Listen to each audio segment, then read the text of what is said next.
Hello and welcome to the latest edition of What Does the Giraffe Say with me, Kathleen Ratourne. We're an organisation that aims to connect people with conservation efforts around the world by holding live interviews on social media. Today, I am very happy. I am joined by Sean Willmore, and he is the founder and director of the Thin Green Line Foundation.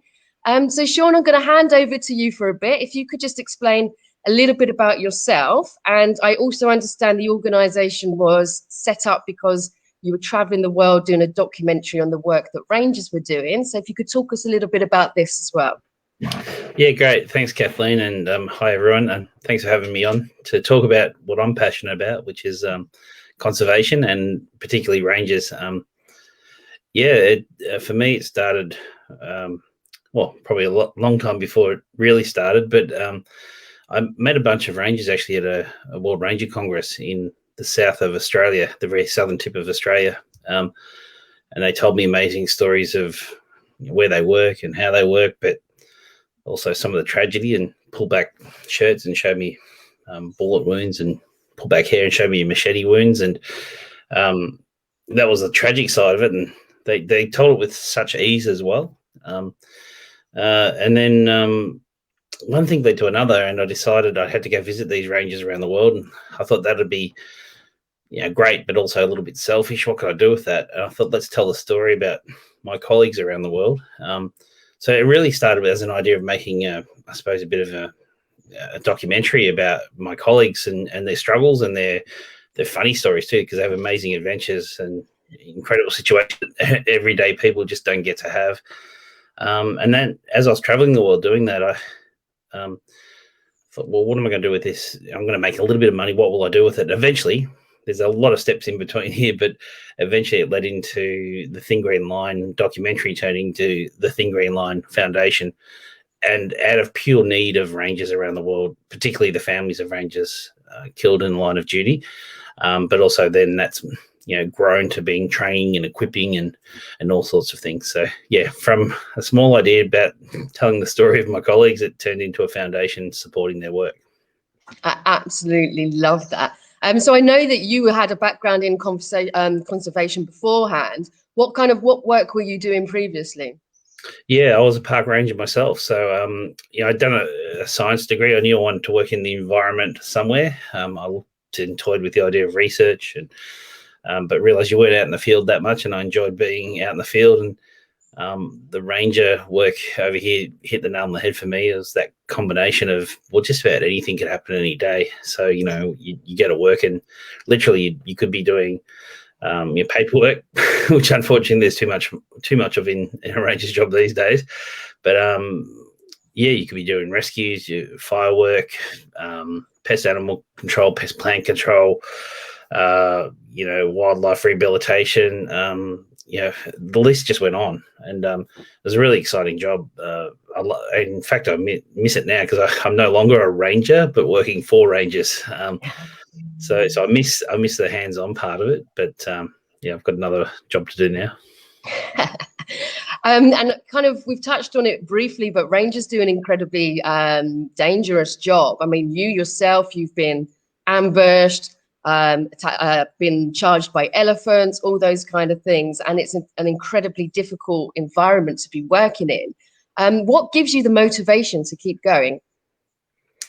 Yeah, well, I mean, obviously, a lot of those situations weren't. While as a ranger myself in Australia, we don't have the elephants to be charged by here. So it was with my colleagues overseas, and I always had the fortune, I suppose, of those situations where I could retreat from, especially where it was the human danger element, where rangers are dealing with poachers and militia. And I was held at I held a gunpoint a couple of times.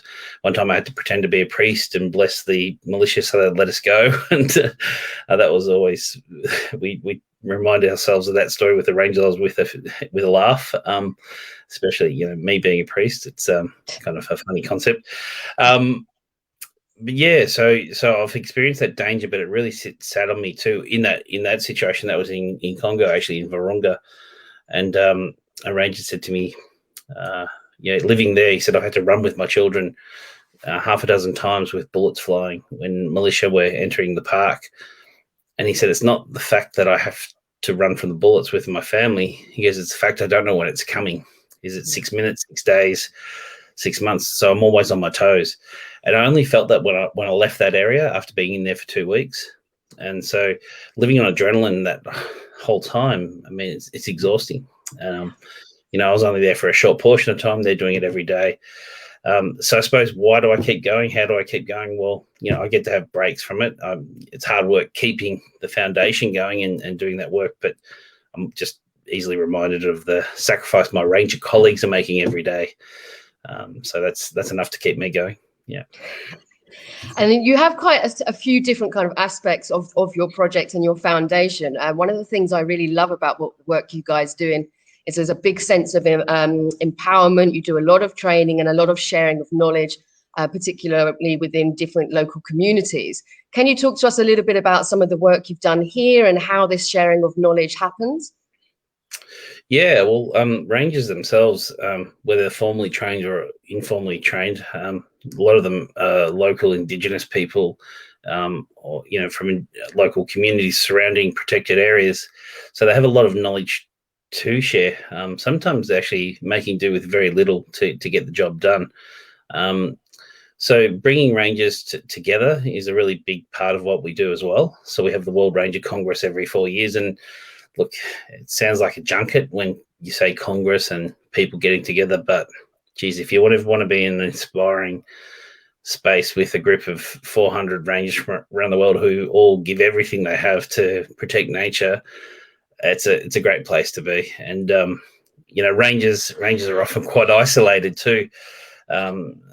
So they can be quite eccentric people. So you 400 kind of committed, passionate, eccentric people together that you have amazing stories to tell. It's a pretty vibrant place to be in. And I suppose that information sharing amongst Ranger colleagues, it's actually better than any university education you'll ever get about how to, you know, to understand the world. And even if I take the example of the climate crisis we're in at the moment, I mean, you just have to speak to the rangers who are on the ground that talk about the migrating species, that talk about the rainfall pattern changes, even the really serious situation we've had rangers killed because of climate crisis, where the rain hasn't come at its normal time. The grass isn't there for local herdsmen who sometimes are armed, and they've come into the protected area to bring their cattle, and the rangers say no, and there's a gunfight. I mean, all over grass. Yeah. And climate crisis. I mean, it's pretty amazing. But yeah, the rangers are, to me, they're the experts on the front line of conservation.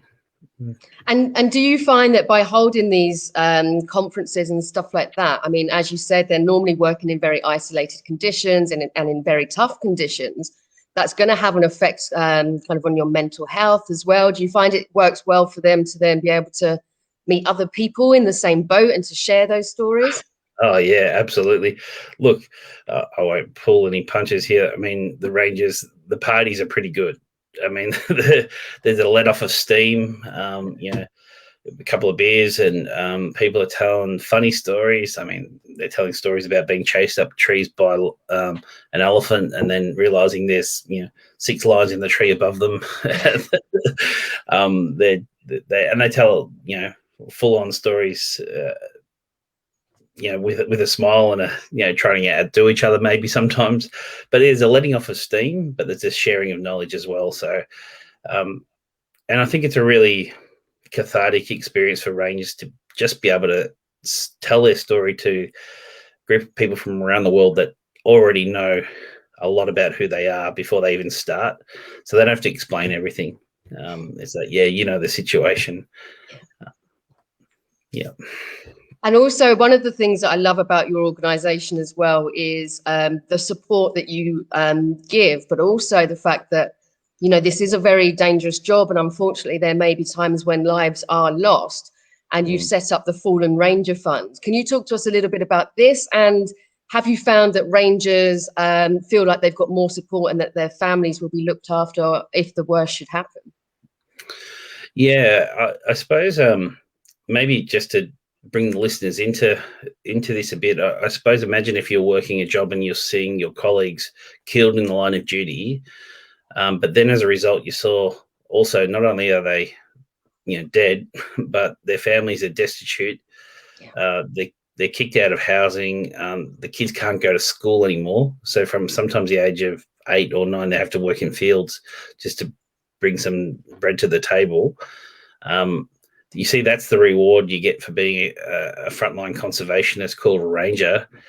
The morale can be quite low for that group, but the opposite is true too. So if you see, someone's lost their life in the line of duty, but they were given training beforehand, they were given equipment, and even if they didn't have that, but at least the families are looked after afterwards, and the children are kept in school, which is the main priority of every widow I've ever spoken to. They said, I've just got to keep the children in school. We don't give a king's ransom to them. It's probably roughly a year's salary for the family, but it keeps the kids in school for 2 or 3 years. It sets up a small business often for the widow, pays some immediate bills. And it's all really well used. And I suppose I tell this story a bit, but it's worth telling. This one, I met a group of widows in northern Uganda on the Sudan border, and I had a trip. This trip was through Uganda and Congo, and I think in that trip alone, I met would have been over 150 widows of rangers in this one area, and they're amazing, resilient women, mostly women. The partners of rangers killed, and their children as well. But this one widow, this one brave lady said to me, after we'd gone through all the process of deciding how we'll use the money, she asked me a question and said, and I suppose it's a question I'll share with and ask your listeners too. She said, do you know what it's like to live in total darkness, without hope, without any hope? And that's a big question. And I just said, well, no, I've had my ups and downs, of course, like everybody, in some severe, but not total darkness, I'd have to say, without any hope. And she said, well, for me, I know that feeling. She said, my husband was murdered in the line of duty. We were kicked out of housing. My kids were pulled out of school.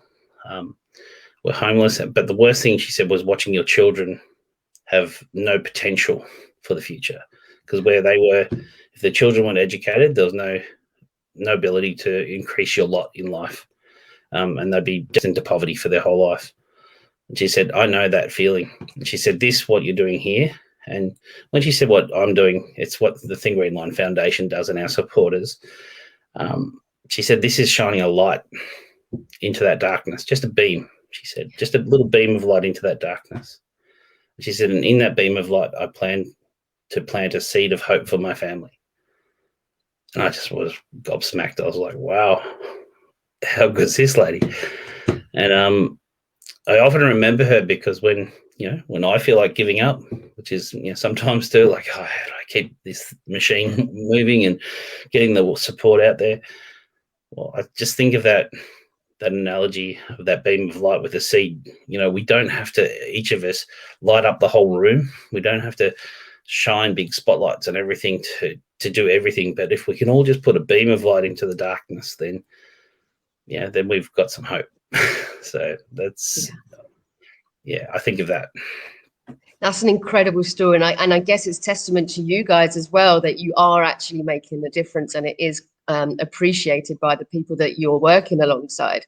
What is the general, I know you kind of all over the different countries and around the world, but is how are people generally perceived if they are a job as a ranger? Is it a respected job? Is it something that people want to aspire to be?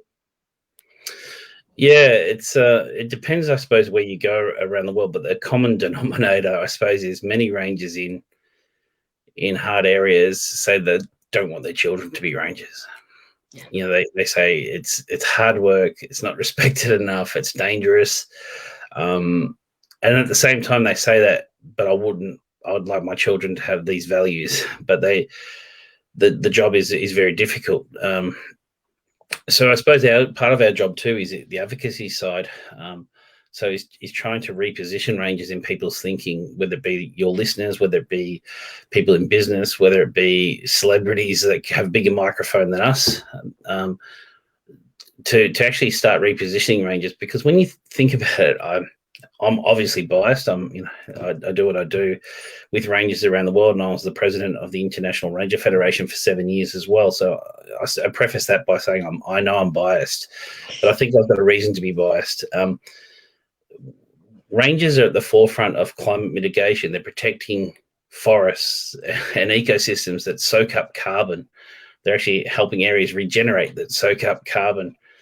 They're at the forefront of preventing future pandemics like coronavirus, zoonotic diseases. I mean, if we think corona is bad, let's keep doing what we're doing and see what else is going to come out of forests when they don't have hosts. But rangers are at the forefront of trying to prevent that. The forefront of the mass extinction we're in at the moment, trying to prevent mass extinction, and they're winning in some areas. They're winning. They're actually winning because they're literally laying down their lives for our futures. Yeah.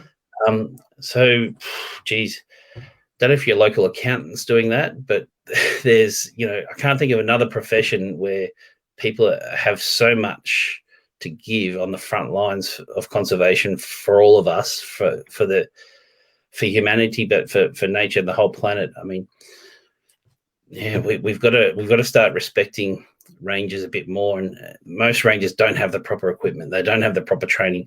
We, as the foundation that does the Fallen Range Fund, we don't even have enough money to support every widow. I mean, that's how short the resource base is for rangers.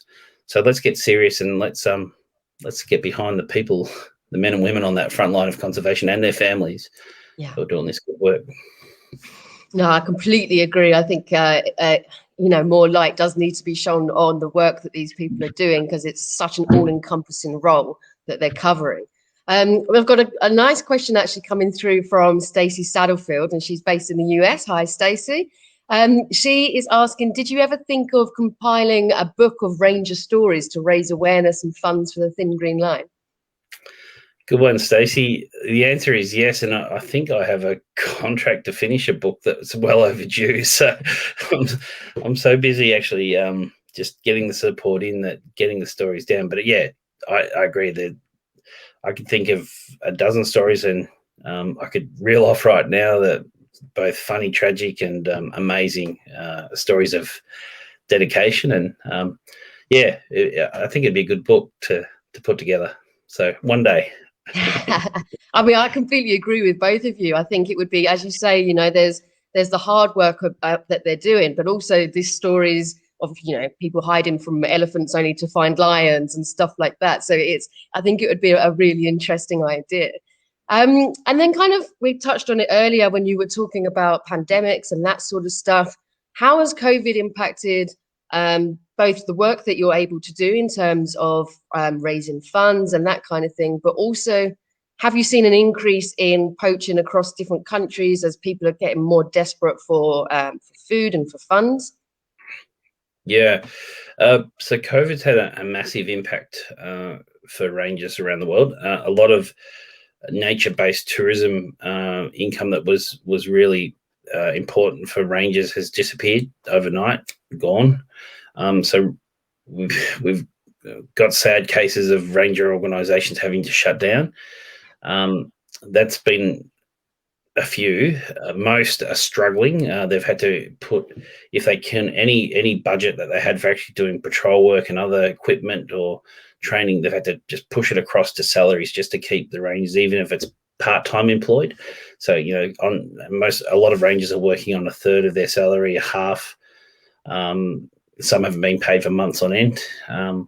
So we have been working with a few other organisations as well. So we're not just about saying it's Thin Green Line. We work with anybody that's going to help get the job done to actually try and get ranger salaries to rangers. And we've got an equipment appeal right now to actually help with the second phase because people had shifted their budgets across to try and get them the necessary uniforms, boots, just mosquito nets, basic equipment, water purification, first aid kits to rangers. So the economy has changed for rangers.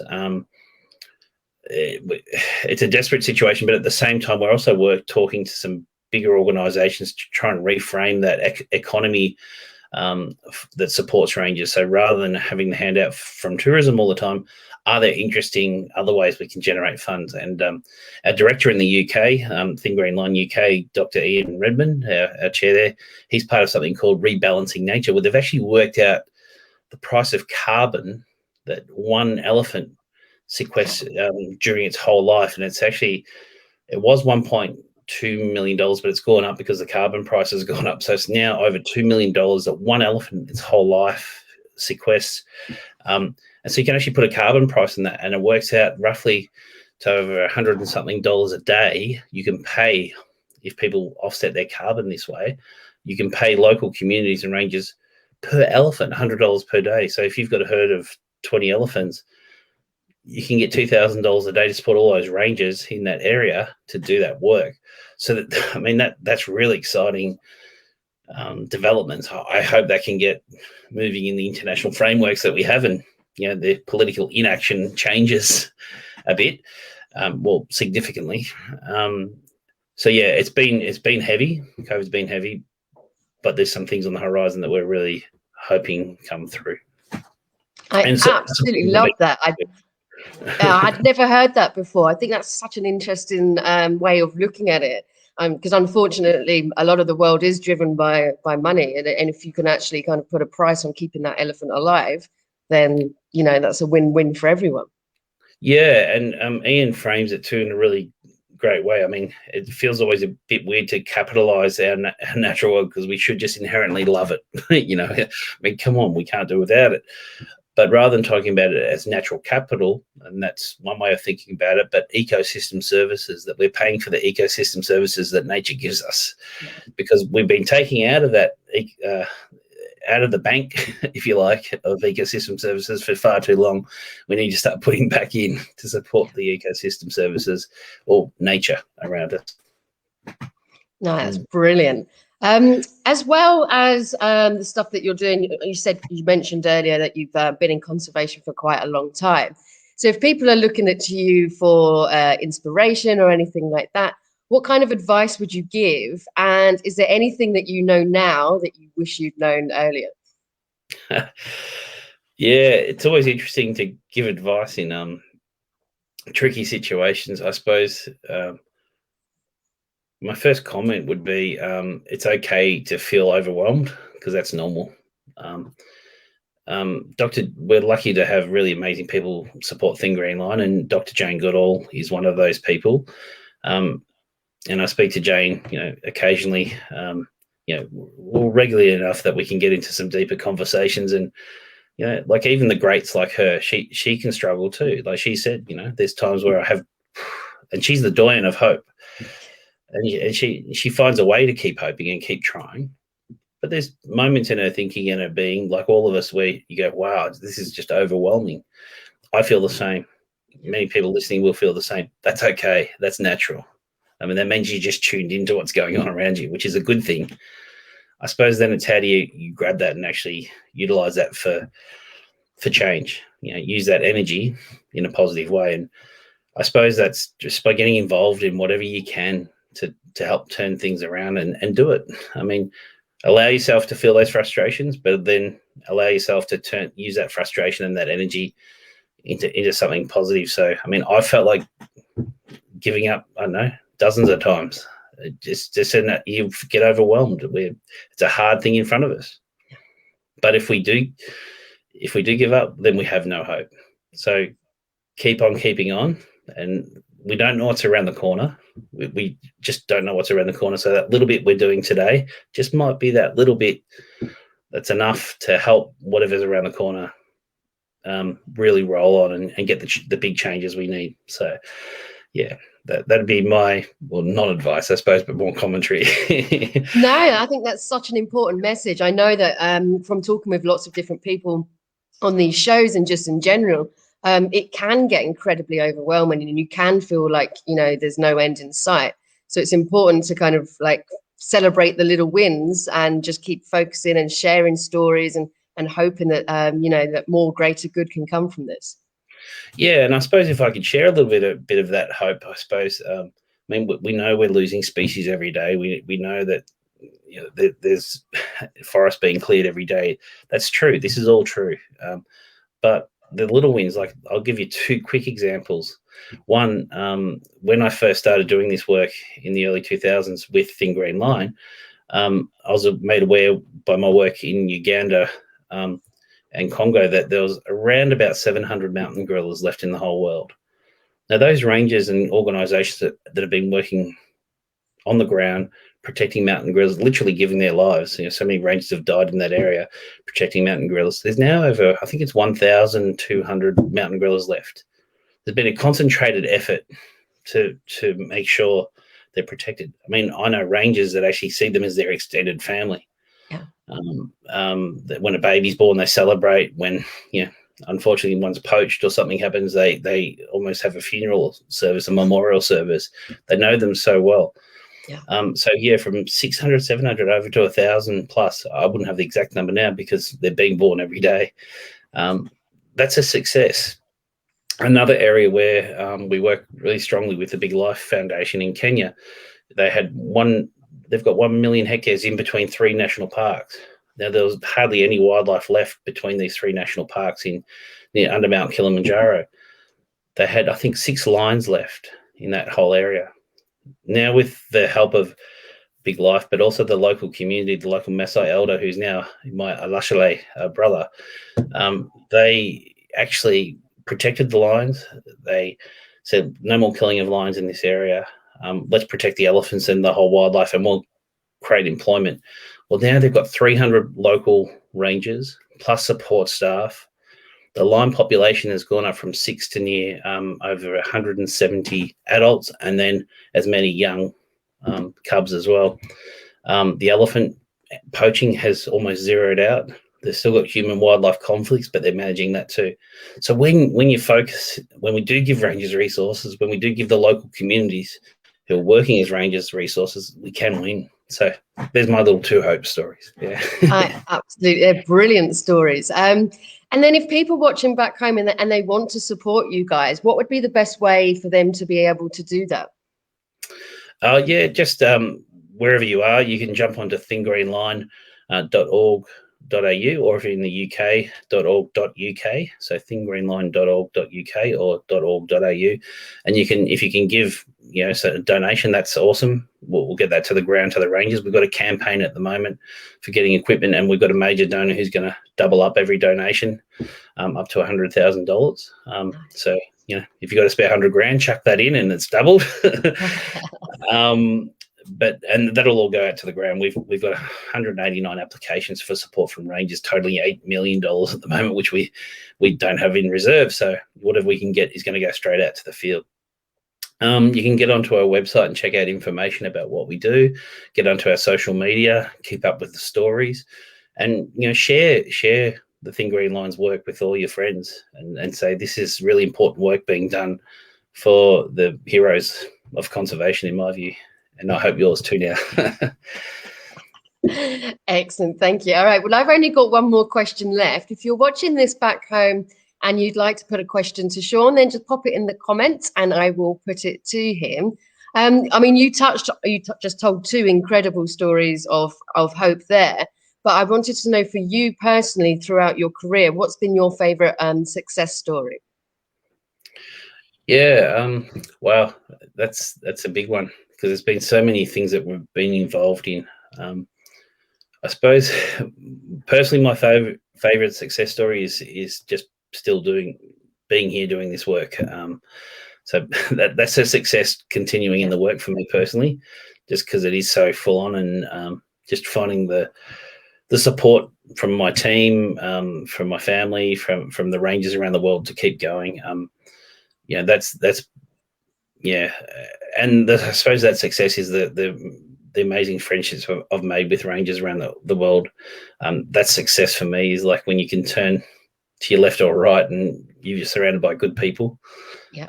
That's amazing. In terms of the work of Thin Green Line Foundation, look, we started this program called Lead Ranger, which is training local rangers to be trainers of rangers themselves. And in one area, and again, in Africa, We trained 14 rangers to be trainers themselves from 4 countries. They've now gone out and trained a couple of thousand rangers from those 14. In one area, from I think it was 4 of those rangers, they trained 300 rangers. And those 300 rangers all now have emergency first aid skills. They've given the community, about 50,000 people in this community, access to emergency first aid, which they didn't have before. And I believe 14 lives have been saved directly already from this program, because the rangers were there to help, whether it was rangers themselves who have been horned by rhinos or in another type of accident, or local community who've had a severe trauma, and the rangers are there to provide emergency first aid to them. So when I look at that, I mean, that's a really scalable thing, from these 14 to 350,000 to 14 lives saved. Yeah, it's just, and that was an initiative of us with our partners to get that going, and with the rangers on the ground. So yeah, that'd be a highlight. I mean, that's some highlight. We've had lots of lovely comments coming through while we've been talking. Everyone's kind of very supportive of the work that you're doing and the stories that you're sharing. So thank you so much, Sean. Before we go, is there anything that you would like to finish up with? Look, just thanks for doing your bit too, Kathleen, and making this avenue of getting the story out available to people, and to support the rangers. I think everyone's got their little piece of the jigsaw puzzle to put in place. You're doing your bit. I'm trying to do mine. The rangers are certainly doing theirs. So I suppose, yeah, let's all keep putting our pieces of the jigsaw puzzle in place so we can get the picture we all want to see. So thanks for listening to all the people there. And yeah, let's keep up the good fight. Thank you so much. And I think, again, what you've just said is so correct, that people tend to sometimes get a bit overwhelmed, but small things can make a difference. And if everyone just does their little thing, then hopefully we can make big changes. And if you're watching this back home, again, please do like, comment and share, and go over to the Thin Green Lines page and do the same. The more people that see this, the more awareness we can raise, and hopefully the more good work we can do for conservation. And if you've liked the show today, please do keep in touch with What Does the Giraffe Say Media. We have several interviews lined up, which promise to be very exciting over the next few weeks. And you can also see the previous interviews both on Facebook and on our YouTube channel. But from me, thank you so much, and enjoy the rest of your day.